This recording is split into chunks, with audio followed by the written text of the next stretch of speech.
இந்த big pass வீட்டில் 57வது நாள் வரைக்கும் இருக்கிற எல்லாருடைய மனநிலைமையில் ஒரே விஷயம் தான் சார். ஜாக்குலின் இருக்கக்கூடாது, முத்துக்குமரன் இருக்கக்கூடாது. ஜாக்குலின் ஜெயிக்கக்கூடாது, முத்துக்குமரன் ஜெயிக்கக்கூடாது.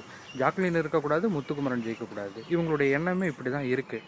என்னை பொறுத்த வரைக்கும் இவங்களுடைய எண்ணம் ஒவ்வொரு மற்ற பிளேயர்கள் பார்த்துக்கிட்டிங்கன்னா, இந்த தர்ஷிகா, இந்த விஷால், இந்த ஆனந்தி, இந்த அன்ஷிதா, இந்த ராணவ், இவங்கெல்லாம் பார்த்துக்கிட்டிங்கன்னா அவங்களுடைய எண்ண ஓட்டத்தை மாற்றிக்கிட்டு அவங்க பிளேயரை கான்சன்ட்ரேஷன் பண்ணால் உயரத்துக்கான வாய்ப்புகள் இருக்குது. ஆனால் ஜாக்லின் ஜெயிக்கக்கூடாது, முத்துக்குமரன் ஜெயிக்கக்கூடாது. ஜாக்லின் என்ன பண்ணுறாங்க, அவங்களுடைய ஒர்க்கிங்கை, அவங்களுடைய அந்த கேமை கரெக்டாக கொடுத்த கமிட்மெண்ட்டை கரெக்டாக கொடுத்த சொன்ன வார்த்தையை காவந்து பண்ணுறதுக்காக கரெக்டாக இருக்காங்க.